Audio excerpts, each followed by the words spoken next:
My name is Elena Kachan. I am the marketing manager at Ortho Carolina, and I am here talking to a couple amazing people.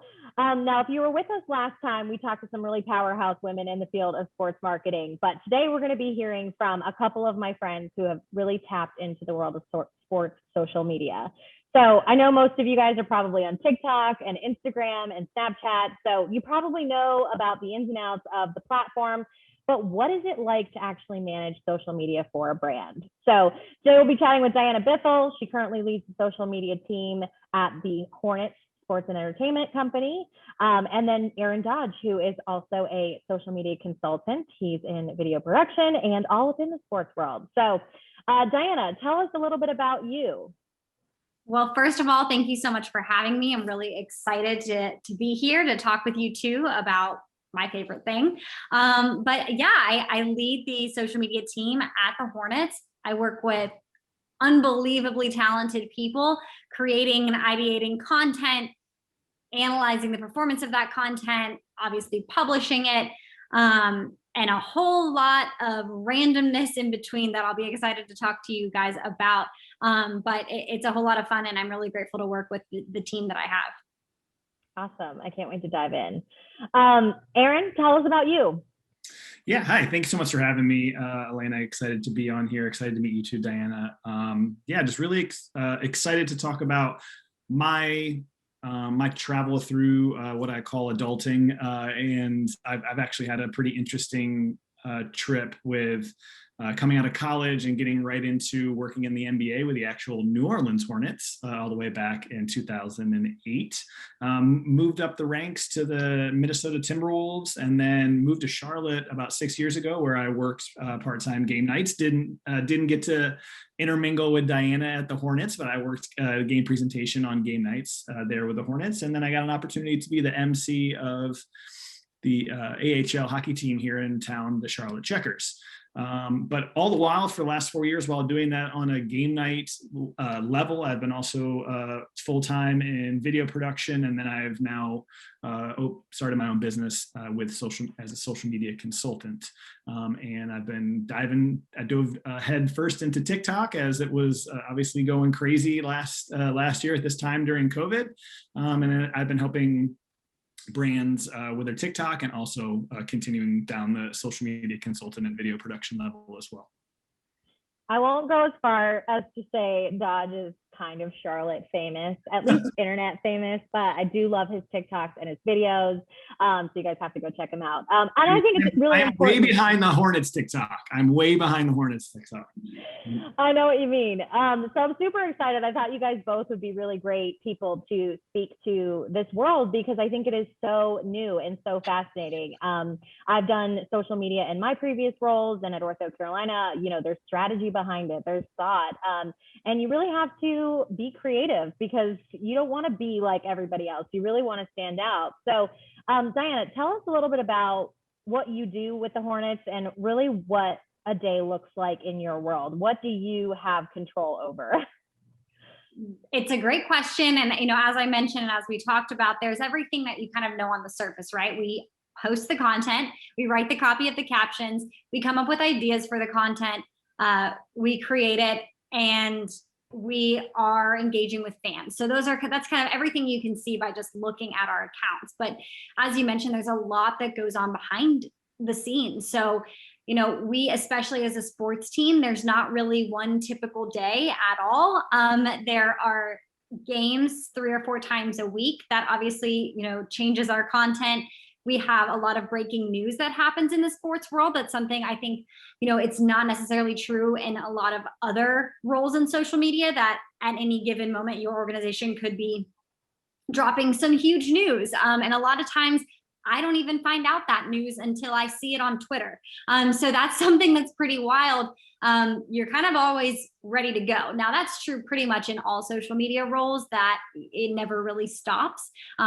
People are on social media at 4 a.m. They're on social media at 9 in the morning. So the environment and the landscape is always a breathing, living, ever-changing thing. And that's what drew me to it, because I am a type of person that can get bored easily, and you really can't get bored working in social media or working in sports. So, you know, the behind the scenes comes from everything to, how do we capture content in sports? A lot of times there's a lot of hoops you have to jump through just in terms of getting access to players, working with a basketball operations team. And wow, have there been so many layers on top of that with COVID and all of the protocols that we need to follow to make sure everyone is safe. Content creation is certainly even more of a complicated task in that regard.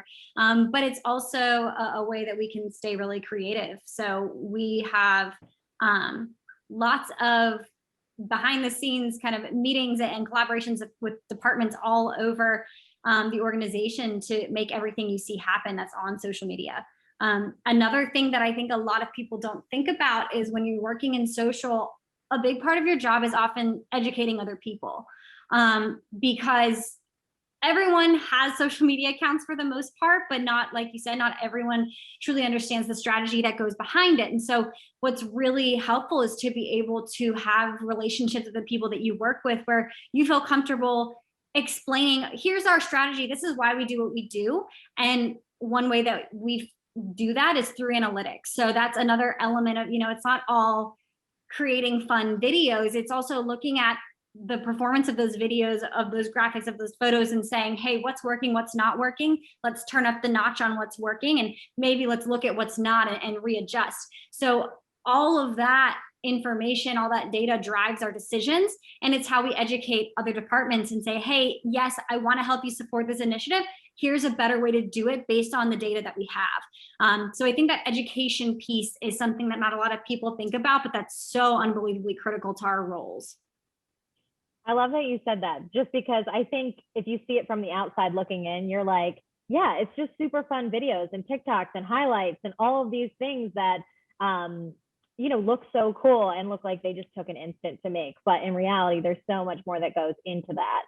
And I know that obviously you work for the Hornets now and you work with a big team, and a lot goes into making that content happen. Now, Dodge, I want you to kind of touch on what it's like to, I know you've worked on a couple different teams before, but how is it working solo right now? What's your job like? What are you currently doing?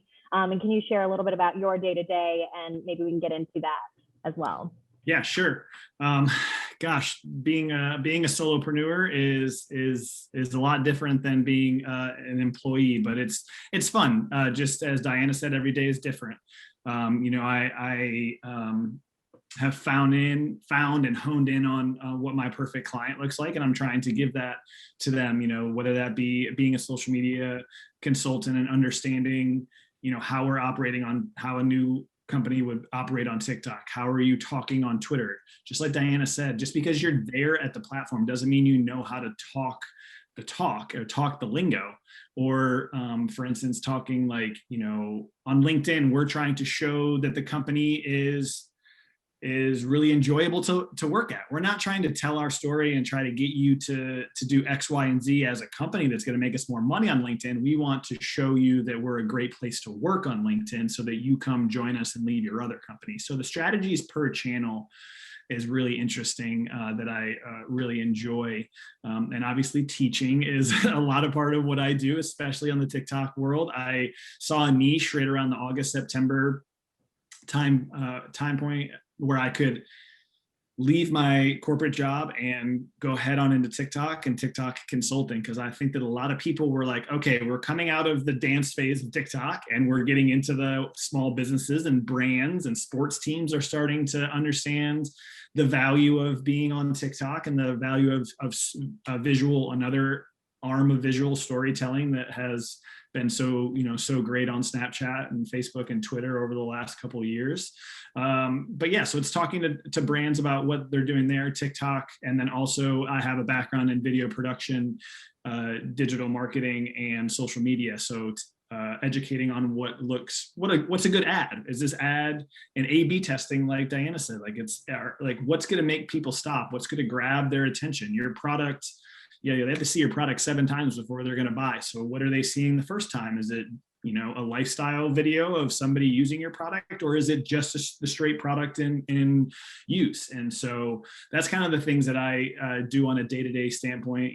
Different arms would be social media consulting, TikTok consulting, and then video production and actual behind the scenes of executing video storytelling and stuff like that. I love that. And just you sharing like how much goes into it, and not one size fits all for every platform. Every single one is different and they all serve different functions. So if you're, in high school and all is just what you see on social, I think that this is a really good conversation to kind of be a fly on the wall for, and just to kind of see really what goes into it. But I want to talk about y'all's specific journey. Diana, can you talk to us about how did you get here? How does one become the lead social media person at the Charlotte Hornets? I think that's, first of all, something that is different for everyone. My background is actually pretty different from a lot of people in sports. So I did not start in sports media. I went to grad school at UT Austin, and did a lot of, primary research on organizational use of social media. And while I was doing that, I interned at a PR agency. I had quite a few PR internships in college as well, really just diving into everything that those agencies did. So digital communication overall. So I wrote blogs, I worked on websites, and then of course, social media, newsletters, paid social. And what I really was drawn to was social media, both organic and paid. It was just so exciting and fun, and it changed every day. And so I really grasped onto it, decided that's what I wanted to write my thesis on. This is what I want to focus my energy on. And then from there, it was really all about, I know this sounds cliche, but I just worked really hard and I loved what I did. And from there, I ended up working out of grad school. I worked at a startup in Austin, a higher education startup, actually, really helping them build their digital department from the ground up. So that was a really great experience because, we truly were starting from probably single digit followers on a lot of our accounts. And that's a great experience to have for anybody, because you're learning everything from scratch. Who is my audience? You get to figure out who that is and then create content for those people right from scratch. So that was a really awesome experience. And from there, I actually moved back from Austin to Charlotte, where I'm from. And I worked at an agency here in Charlotte running social media for Hostess Snacks. So that was very different because obviously I was working from nothing before into this global CPG brand. And that was a whole lot of fun. And at that agency, I also was able to work for a B2B manufacturing brand. I did some freelance work with a yoga studio. A lot of, I did some other projects with the agency with a large regional convenience store. And then I moved to another agency where I focused primarily on local businesses, which kind of went back to what I originally did when I was in grad school. I worked with a lot of local businesses, hospitality, restaurant, retail. And so what I really loved about that is that I was able to kind of, like Aaron was saying, I was able to really help these small businesses reach their objectives through paid social specifically. That was something that I focused a lot of my energy on. And you really get to see the fruits of that labor. You get to see like, oh my gosh, this business has gained X number of clients, or they have grown by, they've made this much more money this year. And a lot of that can be attributed directly to what we're doing in a digital space. And I think that is really a very rewarding, fulfilling thing to do. And from there, this job opening, I saw it. I said, you know what, this is a dream. I tend to get, like I said, a little bit bored. And I was like, I know that sports and entertainment, like that's where I want to be. And think in the back of my head, I always knew I wanted to be in that realm, but wanted to be an expert in social media first. So it really felt like everything kind of fell together at the right time. I applied as soon as I saw the job opening and ended up getting the job. But it was a very weird, windy road to where I'm at now. And I'm very happy I'm here, but I'm also really happy that I took that kind of alternative route where I got to see what different industries were like, got to work with big brands, small brands. I think a lot of that knowledge outside of sports helps me make really interesting, creative choices in this position I'm in now. I think that's what we're learning here during this series, is that there is no linear path really to get to the pros. I have a similar experience where I was in sales and broadcasting and marketing and working for a brand that had never existed before. So trying to build something out of scratch, and you really have to take the time to understand your audience and create something cool. And if you're not in the social space, what are you doing? So I love that you said that you really tried a bunch of different things, because I think that's really the what I'm trying to get at is that, if you don't try, you don't know what you don't like. And I think that that's a huge piece of how you make it in this business. And social media is so prevalent that you kind of have to do a couple different things to really get to where you want to be. And I'm sure networking helps with that, and really just nose to the ground, and obviously wanting to become an expert no matter what industry it's in. So I think that's important for younger people to understand, because I think everybody thinks it's so glitz and glam right after college, and it's like sometimes it might take you a minute to get there. So I know, Aaron, you kind of touched on your path and your journey. I know you've done a bunch of different things. What was it like for you? I mean, I know that it probably wasn't linear for you either, but you have some really great traits that obviously make you stand out on social media. What do you think you have that makes you really good at what you do, and how did you decide, like, okay, this is what I really want to do? Well, I always tell people that I grew up in the social media age, because March of my freshman year, we got Facebook at my university.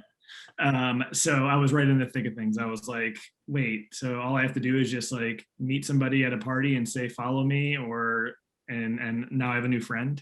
And so I was really excited about that. So I wasn't on MySpace, but Facebook just kind of sucked me in, and I was off to the races from there. If anybody can recognize from the first 8 minutes of this podcast, I like to talk. I like to be in front of the camera, and I like to express myself in a certain way. I like to dance. If you ever make it over to my Instagram and my TikTok, and I've always been that way. I'm a Leo. I'm a number 7, which is the enthusiast. So I've just always wanted to be in front of the camera, and social media allowed for me to do that.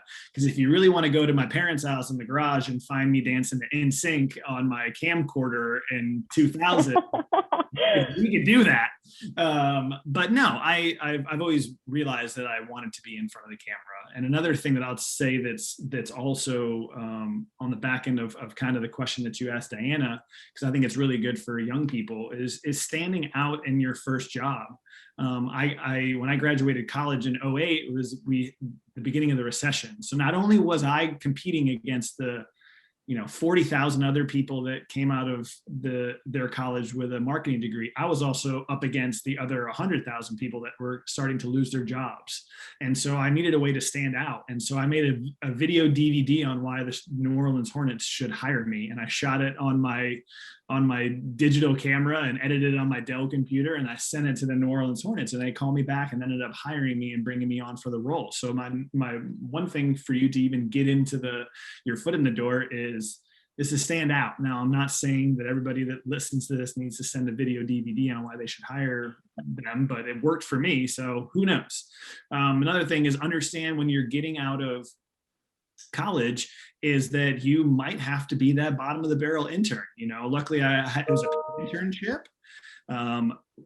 Luckily it was a paid internship, but it could have not been, and I would have had to have gone all the way to New Orleans, and or maybe I wouldn't have even went to New Orleans had it not been paid. So understand that the first few years, if you really want to be in sports, you might have to find another job. You might have to find a side hustle. You might have to, do 9 to 5 at the Hornets and then wait tables to make ends meet, because that's just the way that the cookie crumbles. But if you love it, then it's definitely the way that you're going to go about it, because I wouldn't change my path at all, from intern to full-time intern to coordinator to manager. I worked with a lot of amazing people. I still talk to a large amount of the people that I've been to. So you're creating memories at these organizations. And then back to the original question that you asked, like, I've always loved social media. I've always wanted to be in front of it. So when I'm putting out things that I am expressive for as well, then the market is going to start to tell me what my followers like. And then that has kind of trained me to understand what a brand will like, or what another individual, maybe it's somebody that does something completely different than me, then I can understand how people use social media. How humans use their iPhone and use social media is like the most the most Same. for me. I put up questions on my Instagram, like, how many unread emails do you have? And we got people that are like, I'm at 0. And we got people that are at 3,000. You're like, where is like, so I just like the way that people utilize their social media and utilize their iPhone to interact and to get information. Like everything that I'm saying is like literally going right back to the Hornets. Get information. Did we win tonight?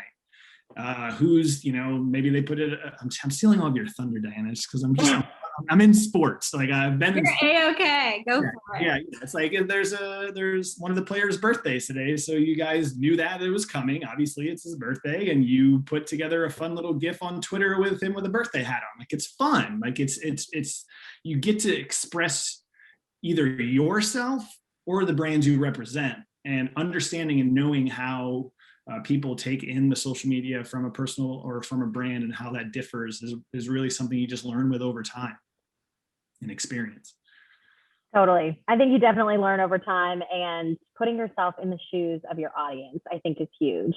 We have to do it. And at Ortho Carolina, we're not necessarily in the sports world, but we're sports medicine. So we have to think like the athletes. We have to think about what the athletes want to see or our patients want to see. And it becomes challenging, but I think that's the fun of it, getting yourself thinking like someone else to start creating content that you think you'd want to see if you were that person. I find that to be a really fun part. So I love that you said that, and just standing out in general, I think is huge for people who want to be in this industry. It's just finding ways to be creative, finding ways to be interactive. And that leads me to my next question, Diana, that's kind of off the cuff, but what are some ways that you guys think creatively or strategically? I know you guys both talked about analytics. Interactivity is huge, making sure that your fans and the people following you have a reason to follow you, and you're putting out stuff that they're connecting with. Do you have any examples of a creative project that you really thought worked really well? Maybe during COVID when things are really challenging, do you have anything that you can kind of speak to that you were like, I didn't think we could do it, but we really did it and the fans made it possible, or what we put together was just so amazing, I am flabbergasted by? What, you have any stories like that? Yes, for sure. I mean, that's a great point. COVID was truly just obviously an experience that none of us had dealt with before, on so many levels. And for us, it was okay. We found out that the NBA was suspending the season in the middle of one of our games. And it was wild because, I mean, I'm covering the game. We cover road games. Some of our team covers them from home. So I'm sitting right here on my couch watching the game. We're beating the Heat. I am so hyped, having such a great time covering this game. And then suddenly, like, I see on Twitter, the season's shutting down. And it was like, oh my gosh, our players on the court don't know this. And it was just the most wild thing in the entire world. So then it was like, okay, we're a basketball team. We don't play basketball right now. And this isn't the normal off season. And we don't have the same access that we normally have to players. And the whole world is freaking out. So what is our objective now? And for us, we decided it was, let's be kind of a moment of reprieve for our fans. Let's be still entertaining for them. Let's be their friend. Let's continue to build relationships with our fans. We're not going to just disappear. We're still here for you, and we'll be back on the court when we can. And so that was kind of, all right, this is our objective. We're going to be there for our fans during this time. We're going to entertain them. We'll bring back a lot of throwback moments. We'll play games with them on social media. I mean, we played tic-tac-toe with emojis on Twitter with our fans, with other basketball teams. I reached out to others in the league and said, hey, do you want to play tic-tac-toe with us? Or, Connect Four. We got extremely creative. Our team went above and beyond to think of new engaging ways to bring basketball to our fans. But one of my favorite things that we did was a Space Jam watch party. So I'm sure you two are familiar with Space Jam. I know there's a new Space Jam coming out with LeBron James, but we decided, hey, let's set up a time, because normally we're used to watching basketball games with our fans 3 to 4 times a week, and we miss doing that. We miss watching something live with our fans and engaging with them. So let's set up a time, say, hey, at 7 p.m., everyone watch Space Jam. This is where you can watch it. And so we did that, and we created a content strategy for the entirety of the movie. So as we watched it, our digital designer came up with some amazing GIFs and memes that were pulling different screen grabs from the movie, tying them to moments in Hornets history. We were having polls. So, something would happen in the movie and we would ask fans to respond to it with a poll on Twitter. We even had one of our classic Hornets players, Muggsy Bogues, is in Space Jam. So we said, hey, Muggsy, do you want to engage with us throughout the live watch party? And he did. He responded to our tweets. He told, never before seen behind the scenes moments. He gave us cool little stories that were behind. He actually was injured during the movie while they were filming it. And so he talked about how they kind of filmed around that. Such cool content that we put out that I don't think we would have had the resources or time to do during the season, but we found this really cool, fun way to engage with our fans in this new environment. And it was an absolute blast. And our team, I mean, I can't tell you how cool some of this content they create. Our video team created, awesome GIFs, like Tasmanian devil type highlights of our players spinning around on the court. Just one thing after another. It was unbelievable. The creative juices that were flowing. I think we were all just like, we really miss having something live to cover. Let's put our all into this. And it was, I couldn't have asked for a better turnout. I love that. I love that it was really well received, because obviously during the downtime, you have to get creative. You have to do something different that you've never done before. So right. I love that your team was like ready to rock and on board with that. Now, during this downtime, I'm sure has been interesting for a lot of us, but for Erin, I think you could maybe speak to how you were able to channel your creative energy into creating these TikToks. I kind of want to go down this road just because I go to you for all my TikTok questions, and I feel like you are an expert. Are you technically a millennial? Or are you an elder millennial? Or I'm a millennial. Yes. Millennial. Okay. You want to ask me the parting the hair question? Is that what we're getting at here? Side part. No. I'm a millennial. Side part. Side part. Yeah, we're all millennials here, but we are kind of speaking to Gen Z here, and I know TikTok is where they live. So, can you share some creative fun, or how you were able to get creative during this downtime, and maybe a fun project that you worked on, or what you found was really well received on your channels? And this could be for your brand or your personal brand. You could speak to either one. Sure. Well, what I say when I teach a skill pop class on TikTok versus IG Reels, and what I say to people about TikTok, I don't know if anybody's ever said this, so maybe I have to coin it, but in the whole world of social media, up until TikTok, if you duplicated what somebody else did, it was frowned upon. If I'm a girl or a guy and I go to the top of a rooftop with Charlotte in the background and I take a picture and I post it, and somebody says, I'm going to go to that parking deck and do the same thing, and they take a picture and they post it a day later, it's frowned upon. TikTok is like, let's make a sound and let's get everybody to do and to dance and to make some sort of piece of content out of the sound.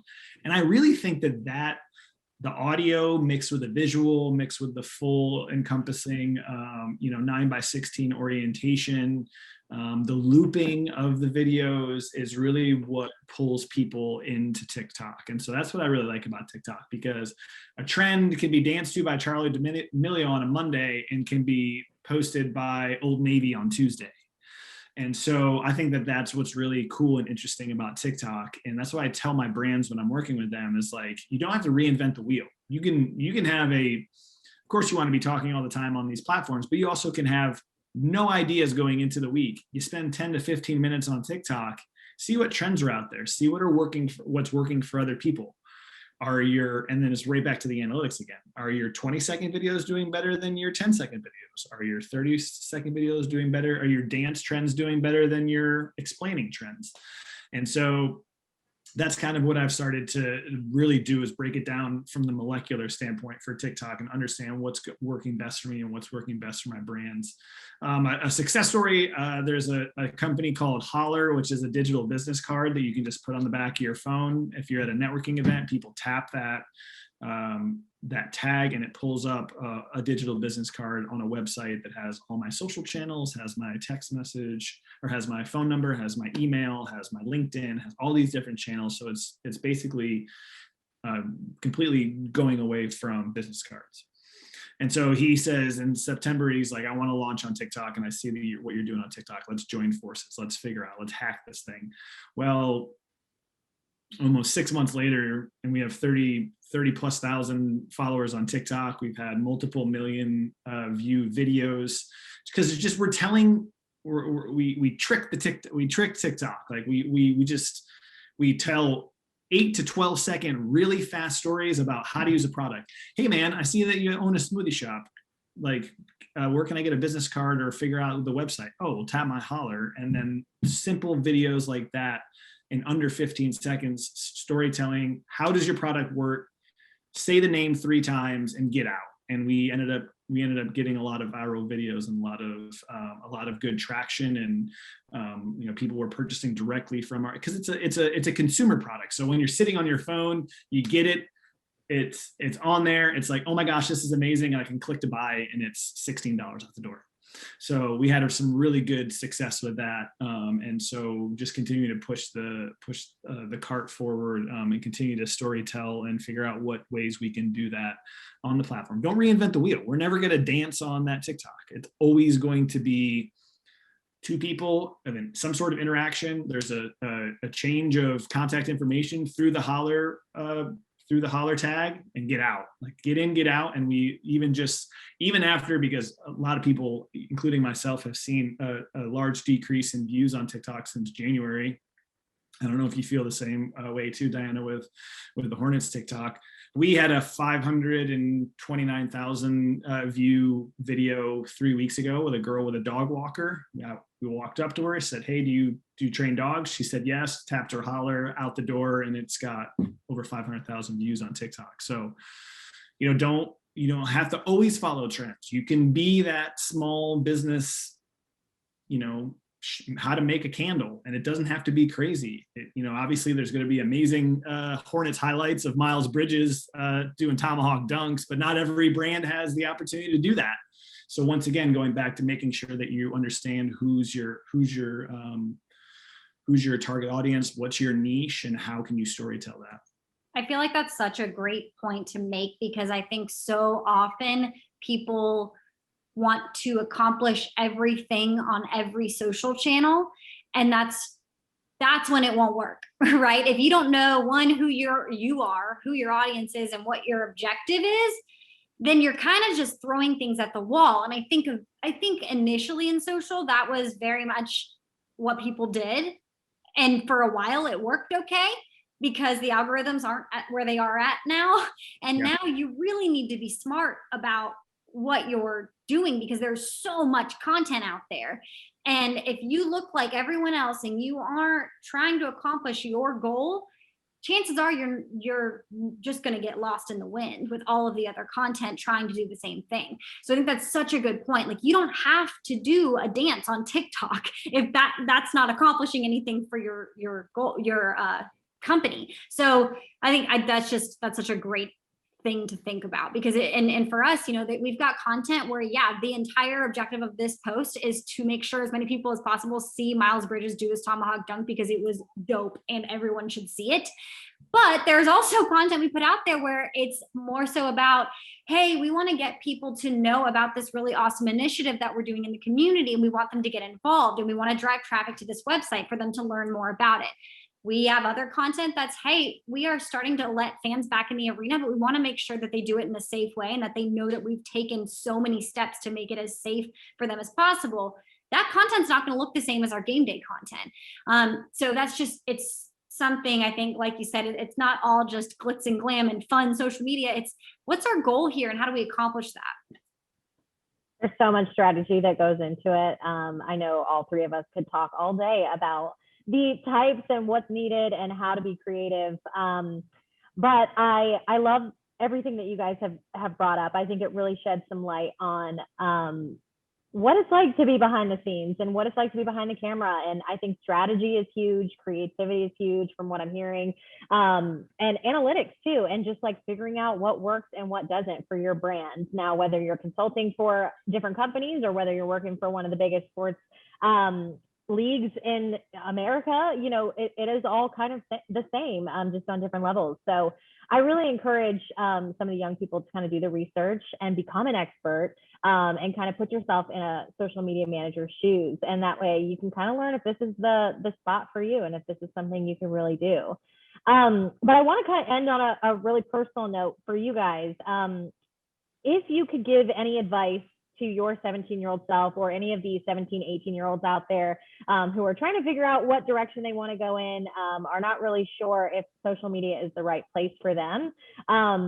Aaron, why don't you start and just go ahead and give some advice? I would love to end with that. Oh gosh, 17-year-old Dodge. What do I tell him with this terrible haircut and just all the weirdness that I was playing sports in high school at like 170 pounds? Will you just share some of those, that video of you in your garage dancing to NSYNC or something, or the one that you sent it to the Timberwolves? Yeah. I'm dying to see that. Yeah, brutal. Lot of haircuts. Aaron, your hair will figure itself out. That's what I would say. No, it's just like, I don't have a problem with regrets, and so I could have a bunch of regrets. I'll tell you this right now, I am not where I'm not. I had this vision of where I wanted to be by 35, and I'm not there, but that's okay, because every day is a new day to get where you want to be. And also, like, I will not change the experiences I had in college and that I had at all three of the sports teams and all the cities that I lived in.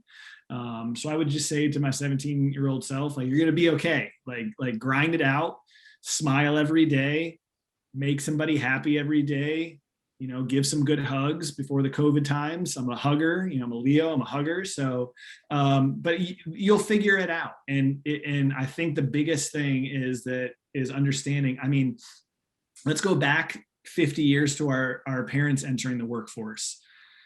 You got a job at a certain place and you're retired from there 40 years later. It just doesn't happen anymore. We're in different times. I don't even want to try to guess what the stat is, but if you wanted me to think about it, if you take all of my jobs, I would probably be at job number 15 right now.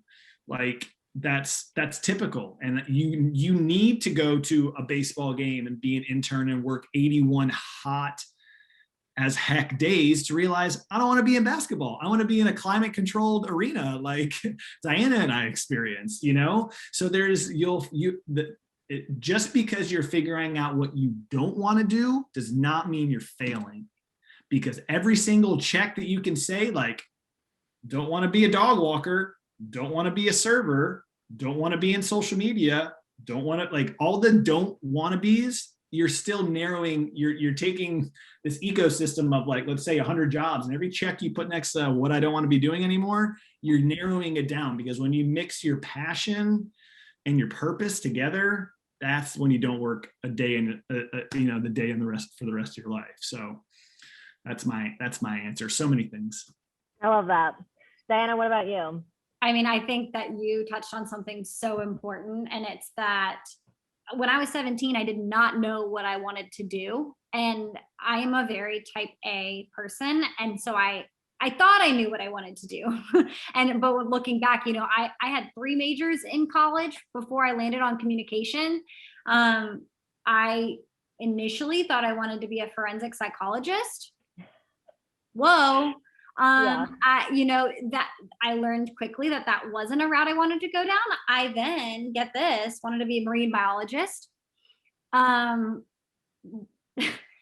also was not great. I had to take a calculus class. Not my thing. So I'll stick to social media analytics numbers, not calculus. But like you said, I mean, I did have those moments of panic when I had to drop the calculus class and I had to take a second to be like, whoa, this is not what I want to do. But if I didn't do that, maybe I'd always wonder, like, oh, maybe I could hang out with penguins all day. Well, guess what? Like, that's not what happened. And I love what I'm doing so much. But I also studied theater. I loved theater growing up, and I didn't want to let it go in college. So I ended up double majoring in communication and theater. And I didn't know what I was going to do with the theater degree, but I knew I wanted to do it because I loved it. So I think that that's maybe another lesson to kind of take from my experience, is that if you love something, don't let it go, because you don't, I learned now I do have a lot of on-camera moments with my job, and everything that I learned from being in theater about, that feeds right into what I'm doing right now, how to communicate well, how to be comfortable in front of people, how to improvise. All of that also came from my theater background. So I think just do what you love. Don't worry if you don't know exactly what you want to do. And when something doesn't work out and you're having trouble getting through a calculus class, that's okay. That means, like you said, you're checking something off, like, don't want to do that. And that's part of the journey. And I think the other part of it, is that I think if you are going into really any job, but in social media, like I said, it's always on. And I think you need to remember that the time you take away from your phone, the time you take away from your work is just as valuable as the time where you're sitting in front of your computer or sitting on your phone working. That's something that was difficult for me to grasp early in my career, because I felt like if I wasn't working, I was getting behind.